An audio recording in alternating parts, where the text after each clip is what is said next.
You got Tyson, who's got all the advantages, but he's got another one. He had good technique. Yeah, he had speed. Yeah, he had power. Unbelievable power and speed. Maybe the best of all time, to a certain degree. Maybe the mixture, the combination. But he had technique, peekaboo style. But we make you miss, bow, bow, bow. He had technique, and he still got the technique. That's going to give him, besides everything else, a huge advantage over a guy who never had the technique and now they're older. That's going to give. That's something that nobody else is. I don't think anyone's talking about. That's going to give him a big advantage. If this is real, and they really go at it, to that point, Tyson, Tyson should knock him out. But, for the people out there that still want to say, "Oh, he's going to box," Roy's going to box again. Barnum, come over here, Barnum. What was that saying? A sucker is born every minute? Okay, thanks, Barnum. Thank you. One thing we forgot to... Those are the words of Teddy Atlas, and he gives the advantage in the upcoming Roy Jones Jr. versus Mike Tyson fight. Mike Tyson fight versus Roy Jones Jr. fight.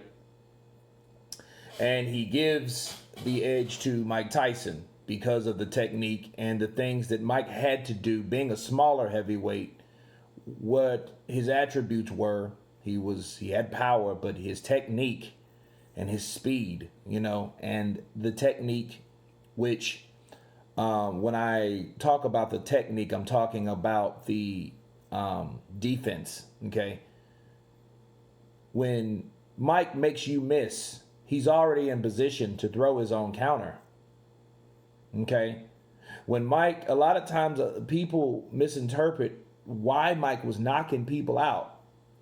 Okay?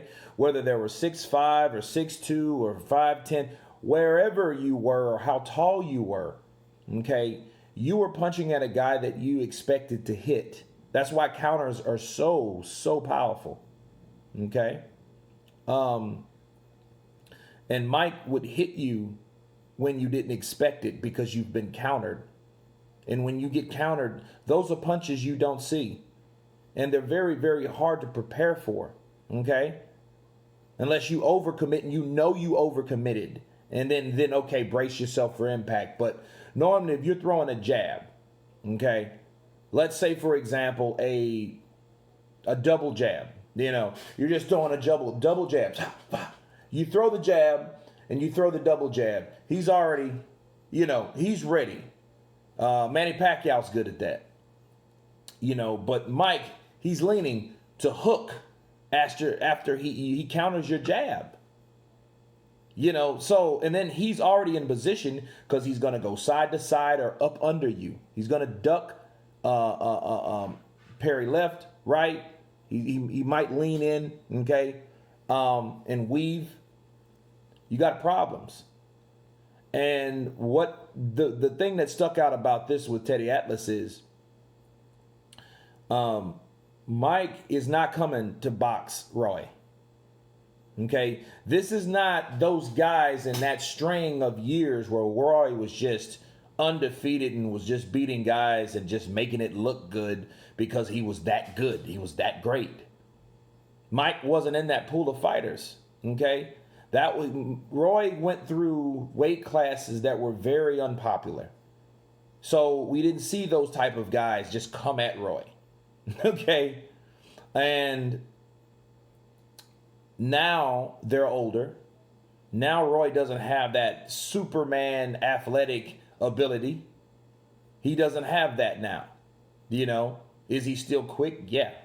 I've seen him lately and I will do a video on it as I promised. But does he have that elusiveness like he used to? Could he stay away from Mike and catch Mike on the outside? Can he do that?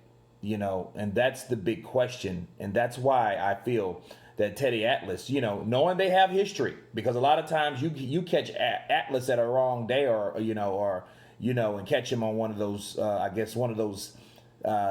sentimental days where I guess Mike is not the great topic for that day, and he might tell you anything. But in this particular situation, He goes for Mike for the KO. You guys tell me what you think about Teddy Atlas's Counterpunch. Of course, please subscribe.